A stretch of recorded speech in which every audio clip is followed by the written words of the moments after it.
.fr. Jeudi 19h-20h, Sud Radio. Il y a du peuple. Seul contre tous. Retour de Il y a du peuple seul contre tous. Avec nous Étienne Chouard, professeur d'économie et de droit à Marseille, qui a écrit notamment Notre cause commune chez Macmillan et Écrire nous-mêmes la Constitution chez Talma. Je les montre parce qu'on est en Facebook Live en même temps, bien sûr. Et Gil Mihaili, directeur de la publication de Causeur. Les élections européennes ont eu lieu il y a une dizaine de jours et se sont soldées par une avance de moins de 1% du Rassemblement national sur la liste Renaissance, soutenue par Emmanuel Macron. Depuis, les oppositions, à l'exception du Rassemblement national, implosent, puisque chez la France insoumise, une tribune de Clémentine Autain a causé de graves dissensions au sein du parti de Jean-Luc Mélenchon, tandis que chez les Républicains, Valérie Pécresse a claqué la porte du parti hier soir. Ne reste donc que le Rassemblement national face à Emmanuel Macron, un sondage montrant qu'en cas de match retour Macron-Le Pen dans 3 ans, Emmanuel Macron serait facilement réélu avec 57% des suffrages. Emmanuel Macron peut-il être réélu en 2022 ? Ce sera le premier débat ce soir dans Il y a du peuple seul contre tous. Et pour le moment, vous êtes 40% sur Twitter à penser qu'Emmanuel Macron pourrait être réélu en 2022. Gil Mihaili, c'est votre première. On va donc vous poser la première question pour échanger.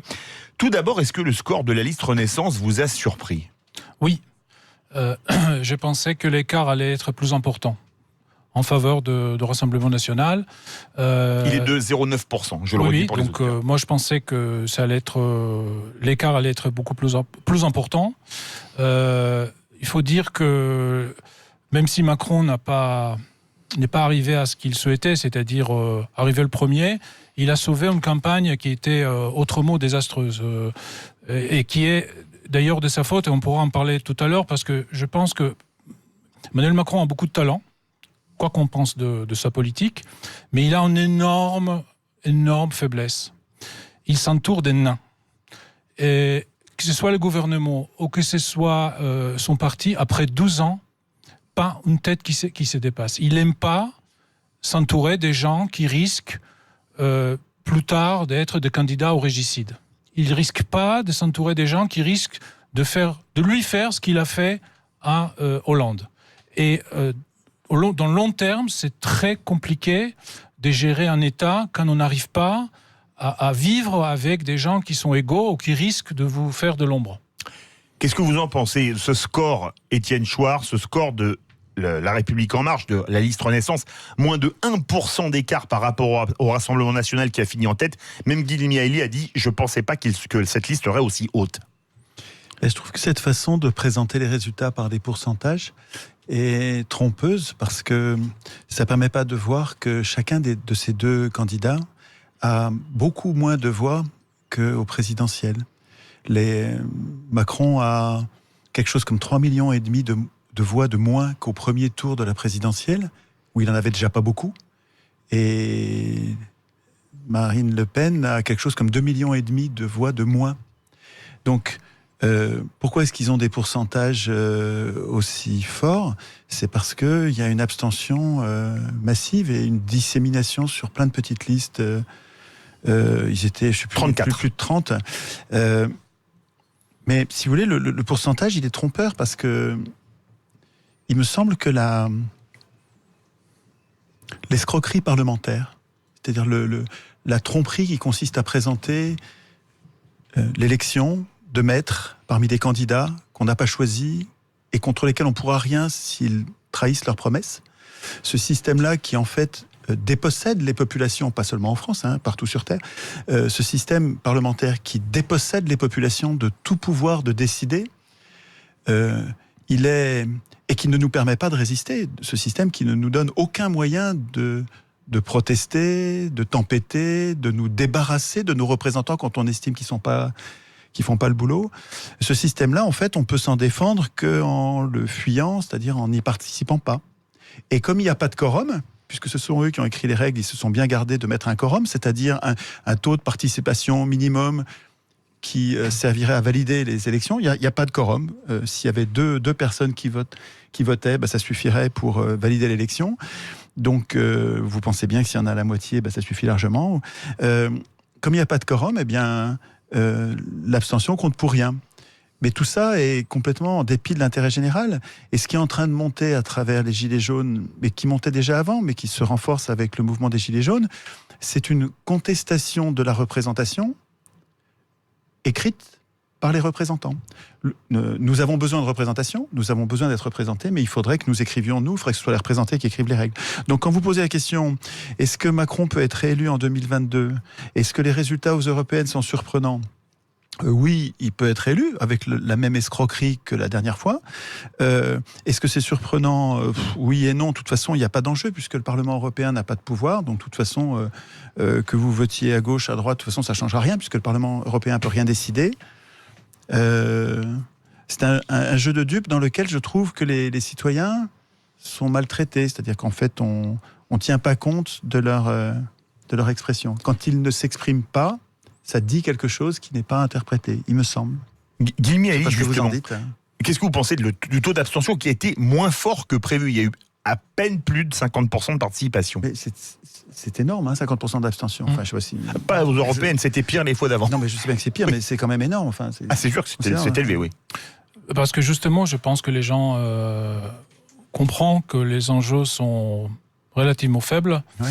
Les partis politiques aussi n'envoient pas la première équipe. C'est la moins que vous puissiez dire. C'est moins qu'on puisse dire, oui. Donc, les électeurs et les candidats à l'élection montrent chacun à sa façon le pot d'intérêt qu'il a pour ces scrutins. En même temps,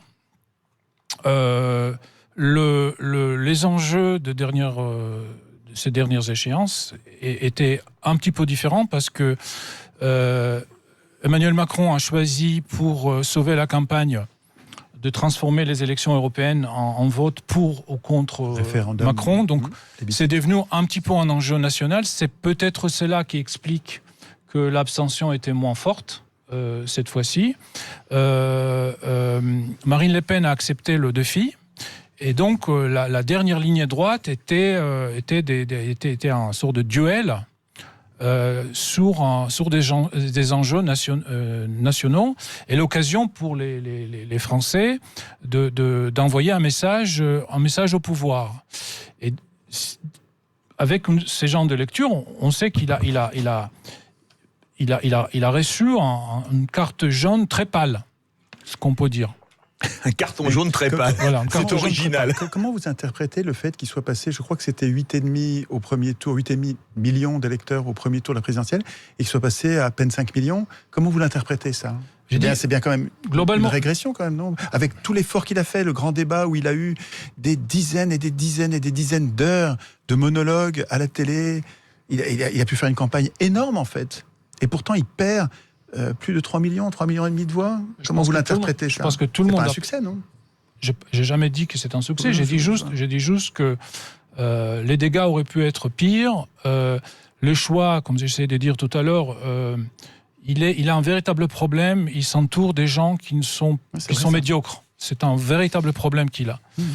C'est un solitaire qui aime pas qu'on lui fasse de l'ombre.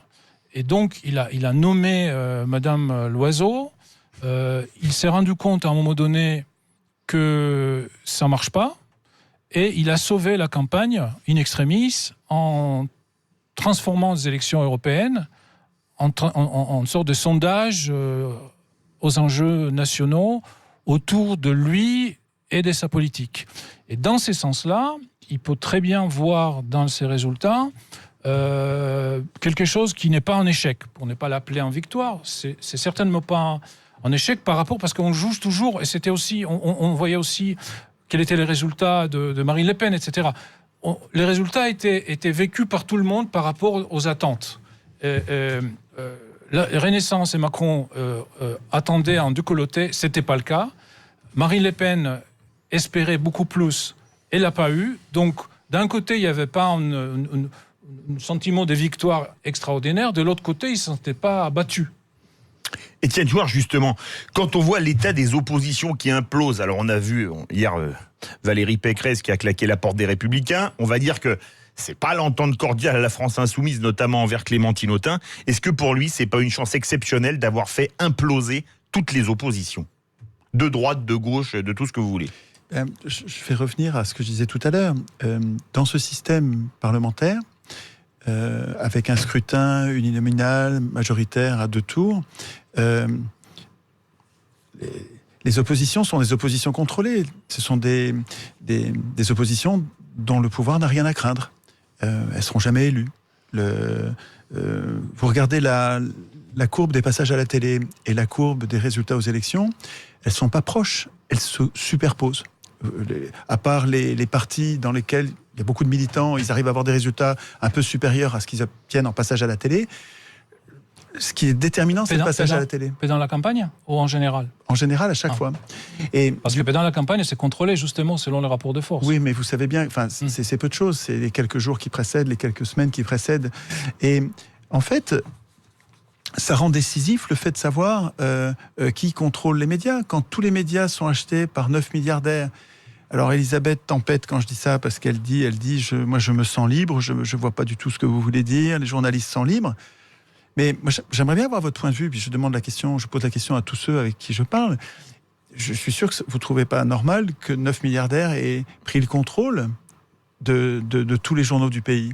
Alors, je sais bien que chaque journaliste, sûrement, se sent libre, parce que, évidemment, le contrôle ne se passe pas en donnant des consignes, jamais. Évidemment, Chomsky explique que c'est pas comme ça que se passe le contrôle. En fait, on achète les médias, et ensuite on laisse aux manettes les gens qui ont la même, je ne veux pas dire idéologie parce que c'est polémique, mais qui ont la même façon de voir les choses, le même paradigme sur la société. Et puis on se débarrasse de ceux qui sont vraiment séditieux, embêtants. Quand Xavier Niel dit je vais acheter le média comme ça, quand un média m'enquiquine, je l'achète pour pas être emmerdé. Je crois que c'est les mots qu'il utilise texto. C'est un des actionnaires du Monde, notamment. Oui, voilà. Et des causeurs. Oui. Voilà. Alors, je suis sûr qu'ensuite, Niel va pas vous embêter, il va sûrement pas vous donner des consignes. Ça, je pense pas que ça se passe comme ça. Mais est-ce que vous comprenez au moins que, du point de vue de l'extérieur, du point de vue des citoyens, ça paraît extrêmement problématique. Pourquoi les milliardaires, c'est une toute petite poignée de personnes, c'est même pas 10 personnes, pourquoi les milliardaires achètent les journaux? C'est pas pour gagner de l'argent, ils en perdent avec les journaux. Pourquoi ils font ça? Alors, avant que vous répondiez, Guy, je tiens à dire que nous appartenons à un grand groupe également par pure honnêteté qui s'appelle le groupe Fiducial et qu'on a une totale liberté éditoriale dans nos émissions. Guy Miaili, pardon. Alors, il y a deux questions. Il y a la question de gens qui contrôlent aujourd'hui certains médias et la manière dont ils exercent leur influence, ce qui est, comme vous venez de décrire, c'est une manière assez subtile. Et j'aurai quelque chose à dire là-dessus plus tard, mais il ne faut pas oublier pourquoi on est arrivé là. On est arrivé là parce que les médias, depuis l'avènement d'Internet, a vu son modèle économique s'affaiblir. Si tous les gens aujourd'hui qui pestent contre cette situation et contre les médias, acheter un journal, un kiosque tous les jours, un hebdomadaire toutes les semaines, beaucoup de médias seraient aujourd'hui rentables et peut-être plus indépendantes. Moins exposés. Moins exposés. Et pour beaucoup en fait, avoir aujourd'hui un grand journal, c'est un attribut de pouvoir. Aux États-Unis, Jeff Bezos aussi a acheté une perle de la presse américaine. Si aujourd'hui on peut acheter un journal ou un hebdomadaire comme l'Express ou comme le Nouvel Observateur, à peu près 10-15% de sa valeur il y a 15 ou 20 ans. Donc pour des gens riches, dépenser 15 ou 20 millions d'euros quand ils ont des milliards pour avoir... Ça coûte moins qu'un tableau expressionniste. Et ça sert à peu près la même chose. Ils ont même pas obligé de faire quoi que ce soit derrière. C'est un attribut de recherche. C'est un attribut de richesse. J'ai un bateau de 60 mètres au large de Cannes. J'ai un tableau de mètres. J'ai un grand média. J'ai un journal, etc. Donc, vous pensez que c'est pas... Et donc les problèmes... C'est pas pour l'influence, c'est pas pour le pouvoir d'influence sur l'opinion. Évidemment, c'est aussi pour cela, mais on sait aussi que les choses sont très subtiles. Même en URSS, où le contrôle était très très dur, il y avait des façons de passer d'informations. Donc, les systèmes ne sont jamais rigides. Oui, même à l'armée, quand il y a des grades, et soi-disant le subalterne doit obéir.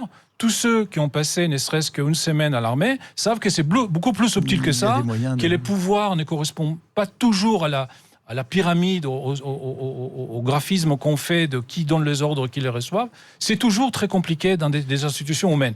Mais je reviens parce que pour moi, je fais face à ça tous les jours. Les problèmes numéro un, que c'est une activité, c'est devenu une activité pas rentable de faire un journal. Et donc, qui peut financer une activité qui n'est pas rentable ? Quelqu'un qui a beaucoup d'argent et qui peut remettre au pot tous les ans. Ou l'État qui assure un service public. À mon avis, votre métier, c'est un métier très important pour nous. Je me fais une très haute idée du métier de journaliste, aussi importante que les juges, qui doivent être indépendants, qui ne doivent pas être contrôlés par les riches. Je crois que vous serez d'accord avec moi pour dire que les juges ne doivent pas être contrôlés par les riches. Enfin, on aurait du mal à considérer que l'information est fiable, que la justice est fiable si les juges sont payés par les plus riches du pays. Et de la même manière, il me semble que les journalistes devraient être indépendants. Et que c'est notre boulot de citoyen de penser ça en nous disant, comme on dit pour les juges, on ne veut pas que les juges soient payés par les riches. Alors on va les payer nous citoyens, on veut payer les juges et on veut les rendre complètement indépendants des riches évidemment, et indépendants même des pouvoirs. Donc normalement, quand c'est bien fait, c'est ça l'idée de l'institution de la justice, nous protégeons les juges des influences de l'exécutif et du législatif. Et pourquoi est-ce qu'on ne pourrait pas faire ça avec... Est-ce que vous voulez bien faire avec moi très court, parce qu'il nous reste même pas une minute. Un atelier constituant où on écrirait ensemble les règles qui vous rendent indépendants. C'est-à-dire que c'est nous qui vous payons, qui vous rendons indépendants, et qui vous mettons sous contrôle d'un CSA. Alors je vais dire très rapidement 3 choses. 1, l'État les fait déjà. Les médias sont subventionnés assez lourdement. 1. 2, si l'État contrôle les médias, quelqu'un aussi... Mais c'est sans contrepartie. Si l'État finance les médias, quelqu'un aurait pu faire les mêmes argumentations que vous. L'État contrôle les médias et donc les médias sont aux ordres. Donc on est voilà. Donc ce sera un argument tout à fait légitime et qu'il faudrait l'expliquer. Donc j'ai répondu là en disant non, on interdit. On interdit au pouvoir de contrôler les médias. On arrive au bout du premier débat. Verdict, vous êtes 39% à penser qu'Emmanuel Macron peut être réélu en 2022. On se retrouve dans quelques instants. Ecosystème.fr. Jeudi 19h-20h, Sud Radio. Il y a du peuple. Seul contre tous. Retour de Il y a du peuple seul contre tous. Ce soir, comme tous les jeudis, Étienne Chouard, auteur de Notre cause commune, publié chez Max Milo, et Écrire nous-mêmes la Constitution, publié chez Talma. Face à lui, Gil Mihaili, directeur de publication de Causeur.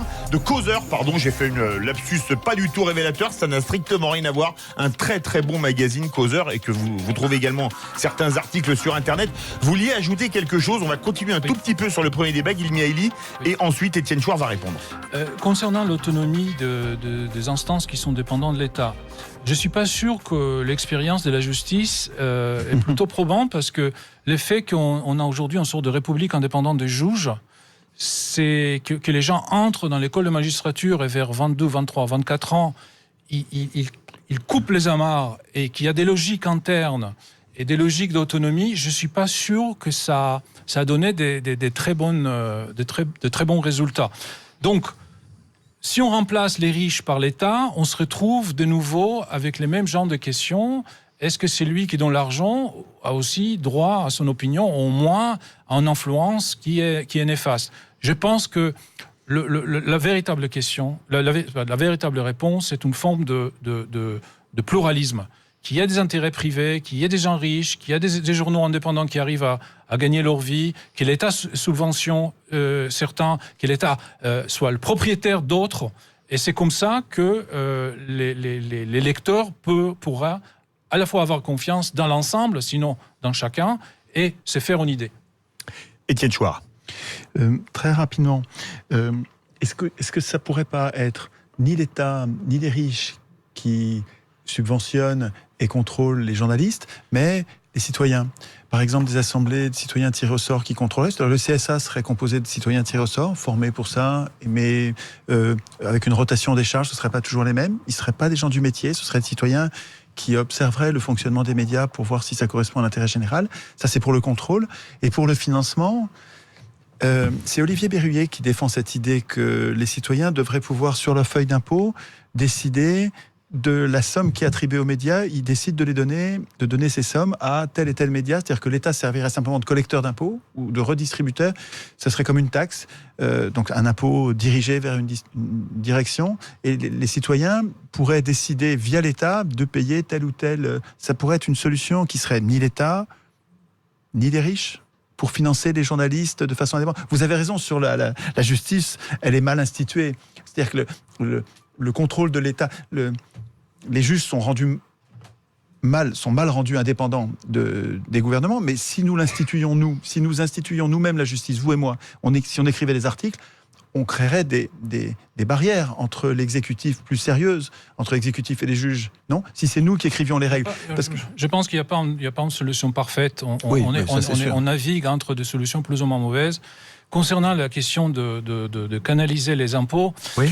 Le problème, c'est que comme ça, on risque de perdre les journaux qui expriment des opinions qui sont très minoritaires, parce que personne ne va les acheter en kiosque, et l'État, qui aujourd'hui subventionne tout le monde sans demander son avis, sera obligé de subventionner aussi ceux qui tout le monde achète, parce que ce sont les opinions majoritaires. Et donc, on va avoir de plus en plus d'argent pour ceux qui représentent les opinions majoritaires, et de moins en moins pour les minoritaires. Aujourd'hui, un État qui est plus ou moins objectif, si un journal répond à certains critères qui sont plutôt techniques, il reçoit les subventions. Indépendamment de son auditoire. Indépendamment de ce qu'il dit. Ça dit que si les citoyens pourraient pointer les impôts, ça favoriserait... Ceux qui gagnent dans les kiosques vont gagner aussi dans les impôts, et c'est mauvais pour le pluralisme. D'accord. Alors, dernière question, très court. Est-ce que vous pensez, Guilmi Haïli, que Emmanuel Macron peut être élu en 2022 ? Oui. Et pour vous, Étienne Chouard ? Ah bah oui, évidemment, le système a fait ses preuves. C'est un système d'escrocs. Et donc, qui est très bien rodé depuis 200 ans, qui marche très bien. Oui. Et puis là, vraiment, ça devient c'est quasiment scientifique. Hein, On passe... On fait monter le diable, Le Pen, en le dédiabolisant pendant toute la période jusqu'au premier tour. Et puis à partir du premier tour, entre le premier et le deuxième tour, on le présente littéralement comme c'est Hitler. Et donc ça pousse à...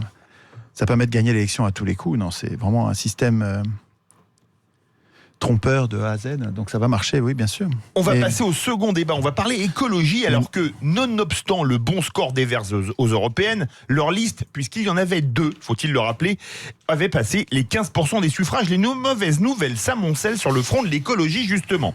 En effet, le train de marchandises Perpignan-Paris, dont on nous avait juré il y a quelques semaines, avant les européennes, qu'il serait maintenu, ne le sera pas, causant la présence de 25 000 camions de plus sur les routes chaque année sur cette ligne.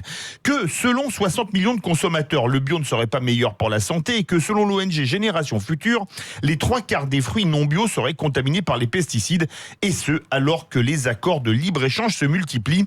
L'écologie est-elle compatible avec la mondialisation ? C'est notre second débat ce soir dans Il y a du peuple seul contre tous. Pour le moment, sur Twitter, vous êtes 87% à penser que l'écologie n'est pas compatible avec la mondialisation. Justement, Étienne Chouard, les Gilets jaunes ont commencé avec l'augmentation des taxes sur les carburants, au nom de l'écologie bien évidemment. Manifestement, 25 000 camions de plus par an sur nos routes ne posent pas de problème à nos pouvoirs publics. Ah oui, mais les pouvoirs publics, ils sont sous contrôle des puissances d'argent, quoi. Hein. Comme je disais tout à l'heure, ceux qui ont les moyens d'aider. Le problème, c'est que nous avons une procédure pour désigner les acteurs. Ceux qui prennent ces décisions contraires à l'intérêt général sont choisis par une procédure qui s'appelle fallacieusement, je trouve, le suffrage universel, qui consiste à désigner des maîtres parmi des candidats qu'on peut aider. Tout est là. Ceux qui ont les moyens d'aider aident le plus et gagnent les élections depuis 200 ans, à quelques exceptions près. Bon, c'est vrai qu'il y a des exceptions. De temps en temps, les mouvements populaires arrivent à déjouer cette loi des reins, mais la plupart du temps, ce sont les riches qui dirigent et qui désorganisent littéralement la résistance à la destruction de la planète. Nous n'arrivons pas à résister au libre-échange, à l'extractivisme marchand, mais parce que les marchands ont pris le pouvoir depuis 200 ans. Si les citoyens prenaient les décisions, je vais vous donner un exemple. En Suisse, les Suisses ont la possibilité, puisqu'ils ont ça dans leurs institutions, ils ont le référendum d'initiative populaire. Et de leur propre initiative, ils ont demandé, donc une poignée de Suisses, a demandé aux autres Suisses, est-ce que vous êtes d'accord pour imposer le ferroutage ? Le ferroutage, c'est l'obligation, quand on veut traverser la Suisse, de mettre à l'entrée de la Suisse les camions sur des trains, de traverser la Suisse en train, et de remettre les camions sur les routes à la sortie de la Suisse. Et ils l'ont obtenu. Ils ont décidé... Si vous voulez, les citoyens sont capables de faire ça. Macron n'est pas capable. Macron, il sert des intérêts qui n'ont rien à voir avec l'intérêt général. Des intérêts qui sont marchands. Et donc, l'écologie, non, elle n'est pas compatible ni avec la mondialisation, ni avec la globalisation, qui est pire encore, puisqu'elle est une dépolitisation de la planète, et ni avec le capitalisme. Le problème, c'est qu'il y a que les simples citoyens qui seraient capables de défendre correctement l'écologie et d'ailleurs la justice sociale. Mais il faudrait qu'ils aient une puissance politique. Le problème, c'est que dans notre prison politique, que je peux sortir, je l'ai toujours avec moi, dans notre prison politique, qui est la Constitution, nous n'avons pas le moyen d'imposer le respect de l'écologie. Bon, c'est ça qui nous manque. Et c'est ça qu'on est en train de faire. Les Gilets jaunes, comme vous disiez, sont en train de devenir constituants. Ils sont en train d'apprendre. Il y en a partout, je peux vous dire, il y en a partout dans le pays, qui s'entraînent à écrire des articles de constitution, et précisément pour résister au capitalisme, en disant, sur le plan écologique, puisque c'est ça dont on parle, oui. Nous voulons que telle et telle décision soit prise. Et donc ils s'entraînent à instituer eux-mêmes leur puissance. Et à mon avis, c'est compatible avec un système représentatif. Simplement, c'est jamais les élus qui écriront ça. Donc les citoyens sont en train de s'entraîner à l'écrire eux-mêmes. Guy Mihaili, c'est vrai qu'on nous avait juré qu'on ne fermerait pas la ligne Perpignan-Rungis, c'est pas Paris exactement, 25 000 camions de plus par an sur les routes. Manifestement, ça pose pas de problème pour les gros transporteurs, mais quand c'est, on va dire, Jojo le plombier ou Jojo le gilet jaune, comme a dit je sais plus qui roule dans une vieille voiture diesel parce qu'il a les moyens d'en changer, là, lui, il faut le taxer. D'abord, j'imagine que les camions vont être lourdement taxés, ils vont payer de péage, ils vont payer sur l'essence, etc. Donc ça va être aussi une source de revenus pour l'État, mais je ne pense pas que c'est le point principal. J'ai regardé un petit peu les dossiers de Perpignan, j'ai vu que c'est assez compliqué, qu'il y a des questions qui sont côté de Rancy, ils ont beaucoup... Rungis, pardon, ils ont beaucoup investi dans la gare. Il y avait 20 millions d'investissements dans une gare, il s'agit des sociétés de marchands, de commerçants de fruits et légumes qui ont leur propre calcul économique. Alors, moi, je suis pas... J'ai très peu de principes, en fait. Je pense que l'État a droit à faire beaucoup de choses.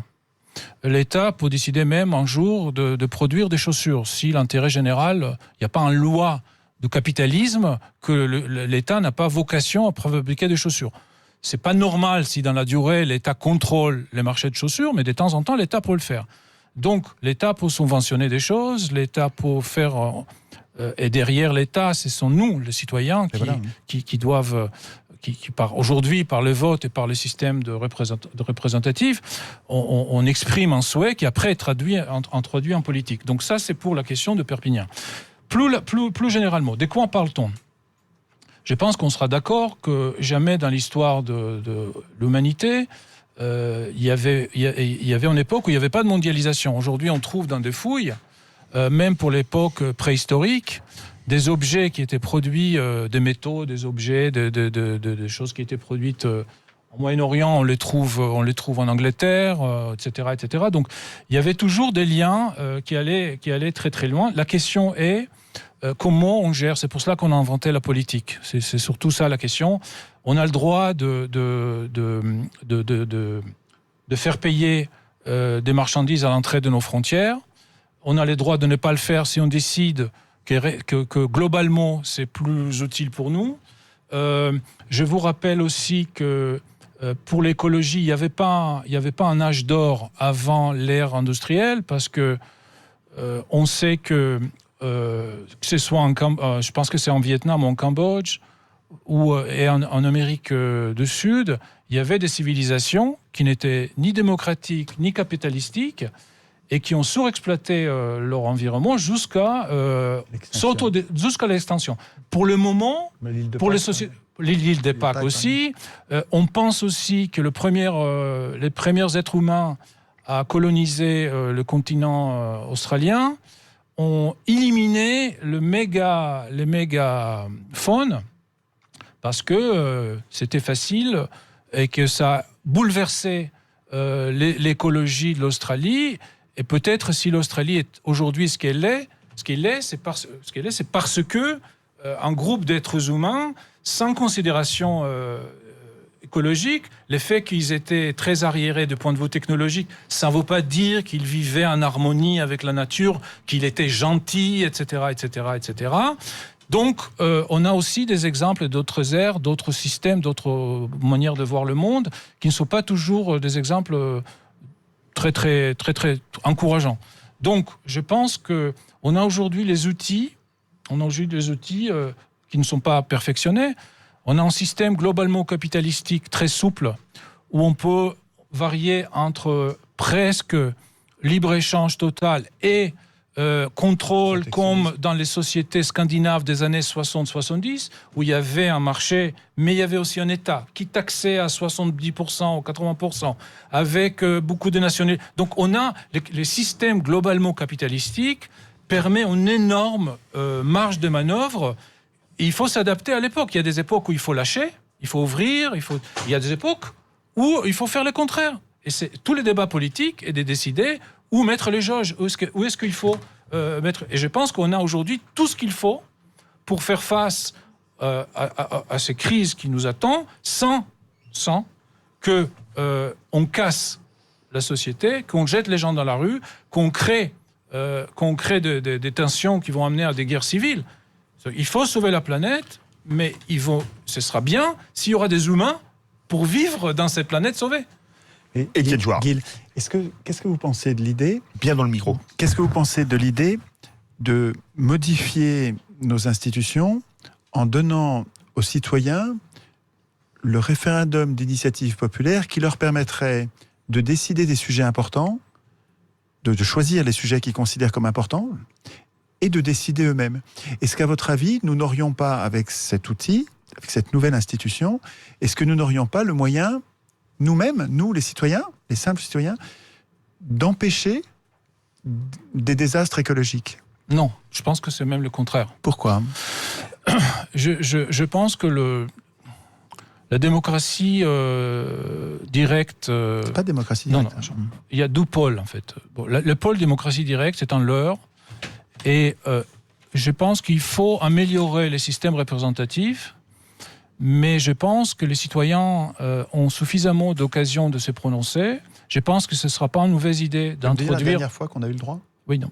C'était quand, par exemple ? Je pense que le système doit être perfectionné, mais globalement, je pense que la logique est bonne. Je pense que ce sera une bonne idée de rajouter des référendums de temps à autre, pas trop. D'initiative populaire ou... D'initiative populaire. On peut discuter de toutes les modalités. Je ne pense pas qu'il faut demander aux citoyens trop souvent trop de choses, parce que ce qui va se passer... Pourquoi ? Ce qui va se passer... Imaginons, pour prendre la caricature, qu'on vit dans une démocratie directe et qu'il y a des assemblées des quartiers. Oui. La première fois, tout le monde va y être, ce sera en carnaval. La deuxième fois, il y aura pas mal de monde. 3 ans plus tard, il n'y aura que les chieurs qui passent leur vie à envoyer des lettres à la mairie depuis 30 ans. On va vivre dans la dictature des chieurs. Tous les autres, ils vont aller à la plage. Ils auront d'autres choses à faire. Qu'est-ce qui vous permet de dire ça ? Puisque ça existe déjà dans d'autres pays. C'est la nature humaine. On voit ce qui se passe dans les immeubles avec les copropriétaires. Copropriétaires. Mais c'est pas du tout pareil, Gilles. Il existe. Les gens qui... Il y a une trentaine de pays dans le monde. Soit des gens qui consacrent leur vie à la politique et qui sont élus de temps en temps par tout le monde, soit, si on change de système, on aura un groupe de gens passionnés. Aujourd'hui, ce sera les militants, ceux qui militent, qui auront le pouvoir, parce que les autres, on connaît nos concitoyens. Est-ce que les gens vont lire 3 annuaires téléphoniques d'Île-de-France pour après assister à une dizaine de rassemblements pour décider est-ce qu'on prend le Rafale ou les F-16 ? Gilles, c'est pas pour nous. Gilles, je vous entends. C'est vrai, quand je vois une assemblée copropriétaire, j'ai la même peur que vous. Mais comment est-ce que vous interprétez le fait que dans une trentaine de pays dans le monde, sur 200 pays, il y en a une trentaine qui ont le référendum d'initiative populaire. En Californie, ils ont un référendum d'initiative populaire en toute matière. Et on n'observe pas ce que vous dites. Donc, je comprends que vous en ayez peur, mais normalement, les faits qui sont déjà contraires... dit que je ne suis pas contre, que dans certains... Voilà. Mais les faits ne montrent pas... Oui, il y a des peurs. Il y a des peurs qui ne sont pas fondées. Je comprends que vous ayez cette peur. Je suis tout à fait d'accord. Mais je vous signale que dans les faits, c'est pas ça qui se passe. En Suisse, c'est pas du tout ce qui se passe. Vous n'avez pas une bande de chiens qui enquiquinent tout le monde à longueur de temps. Quand vous demandez aux Suisses est-ce qu'ils tiennent au référendum d'initiative populaire, ils vous répondent.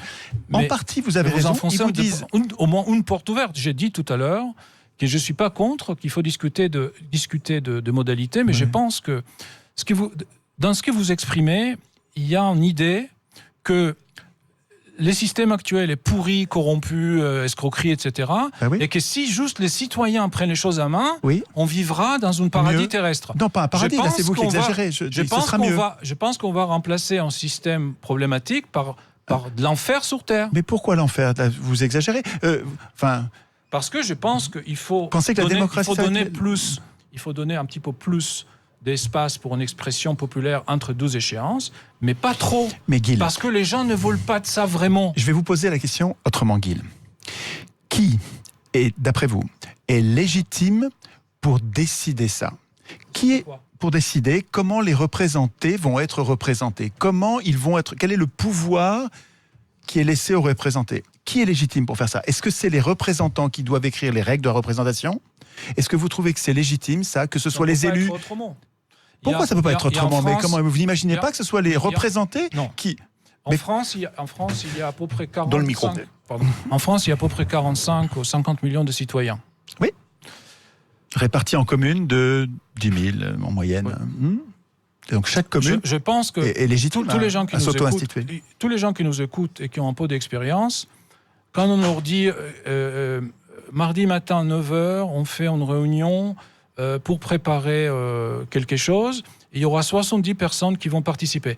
Qu'est-ce qu'ils vont comprendre? Ils vont comprendre qu'on ne va rien faire. Parce qu'une réunion avec 70 personnes, c'est pour enterrer les sujets.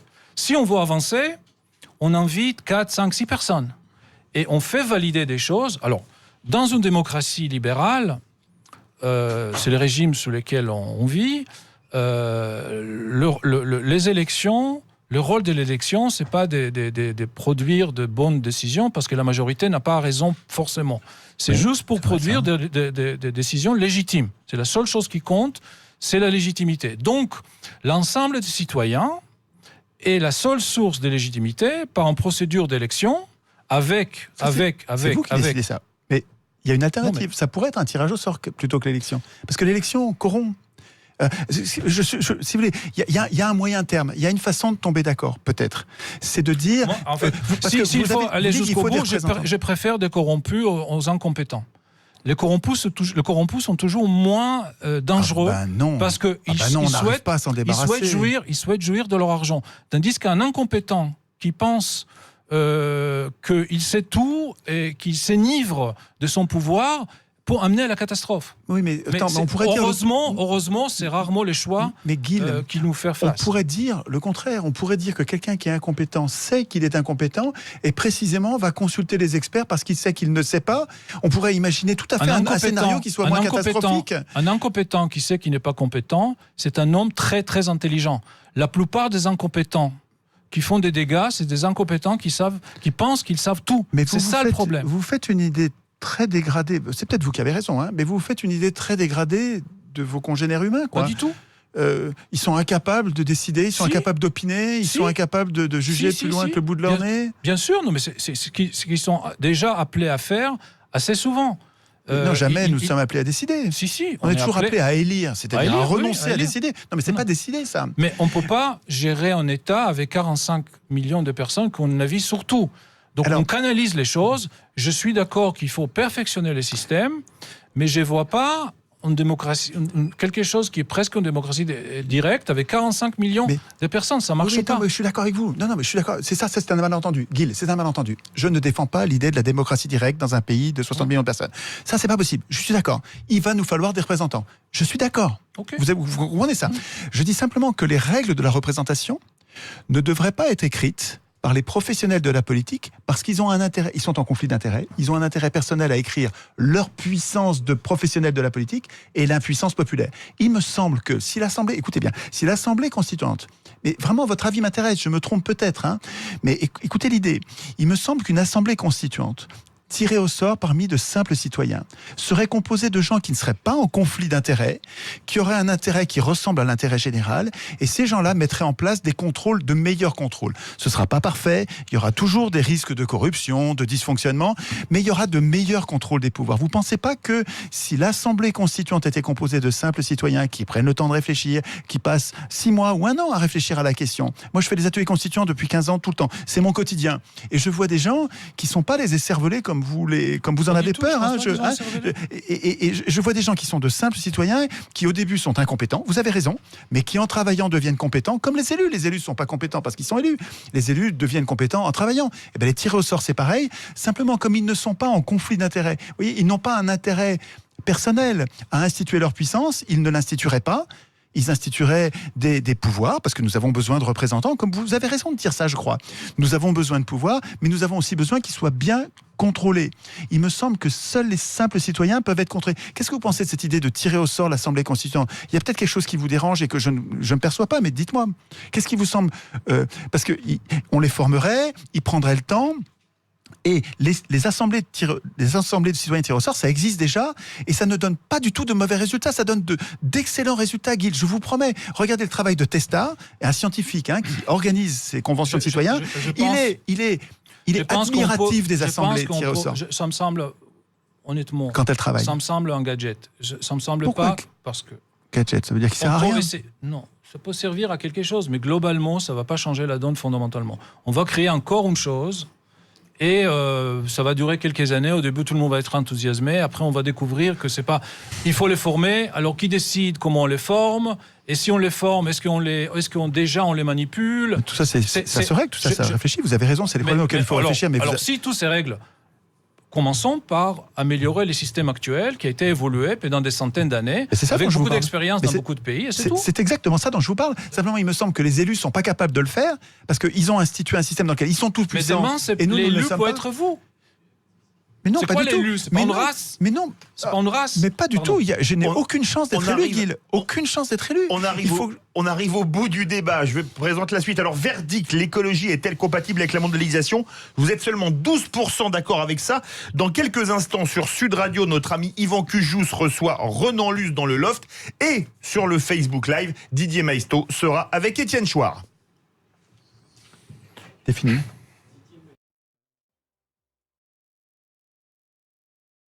Alors sinon, vous avez cette très belle Golf, entièrement équipée, front assist, régulateur de vitesse, une valeur sûre. Pardon, mais de quel Golf vous parlez ? Je vois pas de voiture du tout, là. Rien. Hein ? Non, mais c'est incroyable, ça. Non, mais je vous jure qu'elle était là il y a 2 minutes. Mais juste là. Ouais, c'est ça, ouais. Les Volkswagen ne seront jamais partis aussi vite. En ce moment, découvrez un large choix de modèles en stock disponibles immédiatement. Il n'y a pas d'urgence, sauf si vous en voulez une. Portes ouvertes les 15 et 16 juin. Démarque immédiate chez But avec un spa à 269,99 €. C'est pas cher, hein ? En ce moment, chez But, moins 130 € sur le spa gonflable 4 personnes signature qui passe de 399,99 à 269,99 €. Quantité limitée à 920 pièces. Sud Radio, dans le Lot-et-Garonne, À Marmande, sur 102 FM. Un opérateur mobile qui augmente le prix de votre forfait au bout de 12 mois, c'est pas réglo. Mais un opérateur qui n'augmente jamais le prix de votre forfait, ça c'est réglo. C'est Réglo Mobile. Normal, c'est l'opérateur mobile de chez Leclerc. En plus, le forfait appel SMS, MMS illimité et 40 Go est à 9,95 € par mois, sans engagement. Réglo, très très réglo, Réglo Mobile. Leclerc. Forfait pour des communications intra-France métropolitaine hors numéros spéciaux. Disponible dans les centres Leclerc et sur reglomobile.fr. Offre soumise à conditions, consultable sur le site. À suivre dans un instant, les vraies voix Sud Radio. Le cours de la bourse, les marchés européens, le CAC 40. Ah non, pas le CAC 40. Chérie, réveille-toi. Tu fais encore un cauchemar à cause de tes placements. Avec les solutions d'assurance vie proposées par la Caisse d'épargne, réveillez votre épargne sans pour autant faire de nuit blanche. En choisissant parmi les nombreux supports financiers ceux qui répondent le mieux à votre profil d'investisseur et à vos objectifs, vous pouvez chercher à valoriser votre capital et être plus serein. Caisse d'épargne, vous être utile. La recherche